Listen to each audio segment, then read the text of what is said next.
ဒီလူဟာတနက်ကင်တက်ဖွဲ့ရဲ့ပြစ်ခတ်မှုကို6ချက်တောင်ခံနေရပါတယ်။ဒါပေမဲ့အဲ့ဒါကသူ့ကိုတည်ရှိခဲ့တာမဟုတ်ပါဘူး။မက္ကဆီကန်တော်လန်ရဲ့အတွင်းမှာစစ်သားတွေကသူ့ရင်တကားကိုကန်ဖွင့်ပြီးသူ့ကိုအပြင်ကိုဆွဲထုတ်သွားခြင်းမှာသူဟာအသက်19နှစ်ပဲရှိပါသေးတယ်။သူတို့ကသူ့ကိုတပုံဒီဘက်ကတိုက်ခိုက်ပေးနေတယ်လို့ဆွဆွဲခဲ့ကြပါတယ်။ဘာတရားစီရင်မှုမှမရှိပါဘူး။အဲ့ဒီမနက်မှာပဲသူ့ကိုသေးမိန်ပေးလိုက်ပြီးနေရန်တစ်ခုစီခေါ်သွားကတခြားအကျဉ်းသားတွေနဲ့အတူတန်းစီစေခဲ့ပါတယ်။စစ်သားတစ်ယောက်က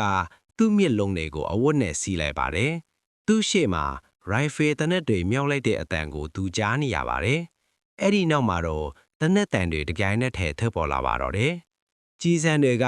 သူ့ရဲ့ရင်ဖတ်နဲ့ခြေထောက်တွေကိုဖောက်ထွက်သွားပြီးသူဟာမြေကြီးပေါ်ကိုမောက်လျက်သားပြုတ်ကျသွားခဲ့ပါတယ်။သူထက်အရင်အပြစ်ခံရတဲ့လူတွေရဲ့အလောင်းတွေပေါ်ကိုထက်လျက်သားကျသွားခဲ့တာပါ။ဒါပေမဲ့တက်ကြက်ကြီးကတော့အားမရသေးပါဘူး။သူက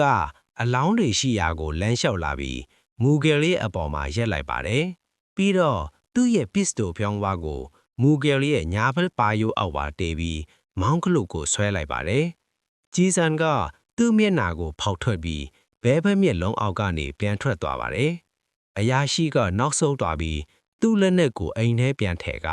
လှည့်ထွက်သွားခဲ့ပါတယ်။အဲ့ဒီညမှာတော့အလောင်းတွေကြားထဲမုံလျက်သားလဲနေရင်မူဂယ်ဟာမျက်လုံးတွေကိုဖွင့်လိုက်ပါတယ်။သူဟာအလောင်းပုံကြီးပေါ်ကနေဆင်းပြီးစတင်တွားပါတော့တယ်။လမ်း3လမ်းစားလောက်တွားပြီးတဲ့နောက်မှာတော့ဖျားเจ้าတစ်ခုရဲ့လေကားထွတ်တွေပေါ်မှာသူလဲကျသွားခဲ့ပါတယ်။တယောက်ကသူ့ကိုတွေ့သွားပြီးအတွင်းထဲကိုဆွဲခေါ်သွားခဲ့ပါတယ်။ကြီးစံက